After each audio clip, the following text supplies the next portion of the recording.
The official line that it was an al-Qaeda plot has found itself increasingly challenged since then. A recent poll showed that almost half the US population, that's a high figure, half, believe that there's been a Washington cover-up, and a film dealing with the conspiracy claims is one of the current hottest internet downloads. Plus, a new book says the US government masterminded the attacks and has the duty of Christians to expose the evil at work within the Washington administration. Now, all of that may sound very far-fetched, but the conspiracy theorists have been given added respectability by a sizable number of academics, including the author of this new book, theologian Professor David Ray Griffin. Well, Ed Sturton went to meet him to find out how serious he is about these ideas. David Griffin, let's deal first with what I think you yourself concede is the main obstacle to believing your theory, which is that to do so, you've got to believe that George Bush is not just a bad president, not just ideologically misguided, and I'm sure you'll find lots of people in Europe who believe those things, but you've got to believe he's actually a monster, somebody capable of countenancing mass murder for political purposes.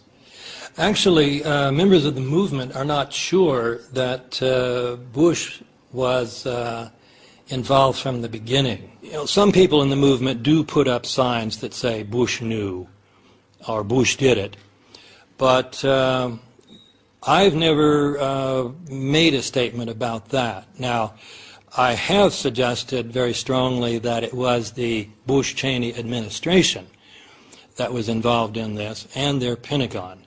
So your question still stands, that we have to believe that some of these people in the administration would do a very terrible thing. That is absolutely right. And it's hard to believe that. I mean, it's such a monstrous thing to do.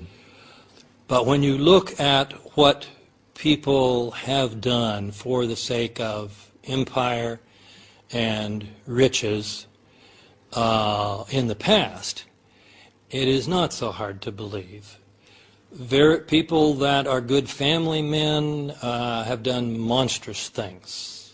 And we know that from Nazi Germany. These were very cultured, refined gentlemen, many of them, and people could not believe they would be participating in such an event. All right, let's look in a bit more detail at some of the issues you raise. One of the things you say you believe is that the World Trade Center buildings were brought down not by being struck by the planes, but by explosions, deliberately planted explosions within the buildings. What's the evidence for that? There are at least 10 characteristics of the way these buildings came down that can be easily explained by the use of explosives, and not a single one of them can be explained without the use of explosives. So the fact that they came down at virtually free fall speed, that there was molten metal under the buildings. Molten metal needs temperatures far exceeding what fire can reach. Furthermore, the buildings came straight down. That's the whole purpose of controlled demolition of the type that we call implosion. There are only a few companies in the world qualified to do it. So the idea that somehow a plane hitting a building plus a fire would cause that building to come straight down. We're talking about over 300 steel columns, 47 core columns, over 200 columns around the perimeter, for the building to come down in a symmetrical way. So the building comes down as you see in the videos. All of those steel columns had to collapse simultaneously. For that to have occurred because of random fires throughout the buildings would be an absolute miracle. Furthermore, there are literally dozens of witnesses who report hearing explosions going off in the towers. This is as close as we can get to the base of the World Trade Center. You can see the firemen assembled here, the police officers, FBI agents, and you can see the two towers. A huge explosion now raining debris on all of us. We better get out of the way! All right, what about the Pentagon? Why do you think that what hit the Pentagon was not a passenger airliner, but a missile? I'm not sure it was a missile. I'm just sure it was not Flight 77 under the control of Hani Hanjour. Part of the reason for that is that there is simply no evidence that it was a large airliner. There's no debris, there's no damage that suggests this was by an airliner. They want to say, well, it shattered. What about those steel turbine engines? Did they shatter when they hit the... So there's simply no evidence that it was an airliner.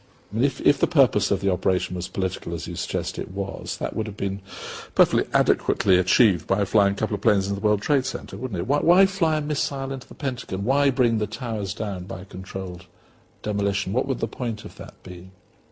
This image of the planes hitting the towers, and then the image of the towers coming down, and then the thousands of people who were killed, this was ingrained into the American psyche.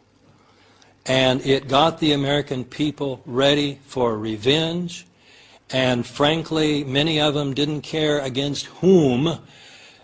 They wanted revenge, and frankly, against... And we also see this molten, yellow hot molten metal with white wispy ash pouring out of the South Tower just minutes before its collapse. And I've shown this video, and it's just amazing. Photographs of that, it's in the NIST report. They say, well, probably molten aluminum from the aircraft. No, sorry, it's not. We did experiments at BYU. See, that was in the New York Times as the sulfidation of the steel came out. You know, World Trade Center 7, there's no airplane that hit it. And so how do you explain this? And then the towers too.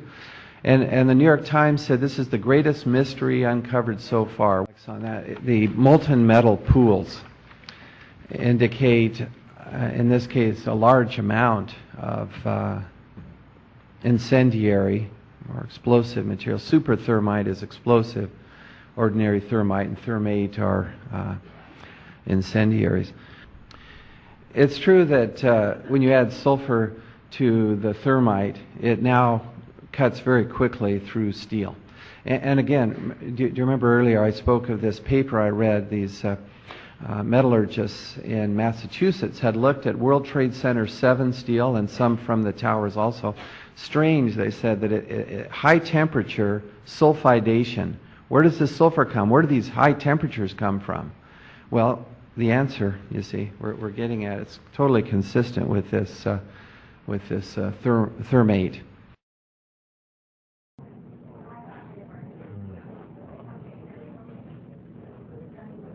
It's amazing. Amazing, incredible, pick your word, for the third time today. What is magic about Washington, D.C.? It is the most corrupt, vile place on this beautiful continent. One of my experiences in the Army was being in charge of the Army's imagery interpretation for scientific and technical intelligence during the Cold War. I measured pieces of Soviet equipment from photographs. It was my job. I look at the hole in the Pentagon, and I look at the size of an airplane that was supposed to have hit the Pentagon, and I said, the plane does not fit in that hole. So what did hit the Pentagon? What hit it? Where is it? What's going on?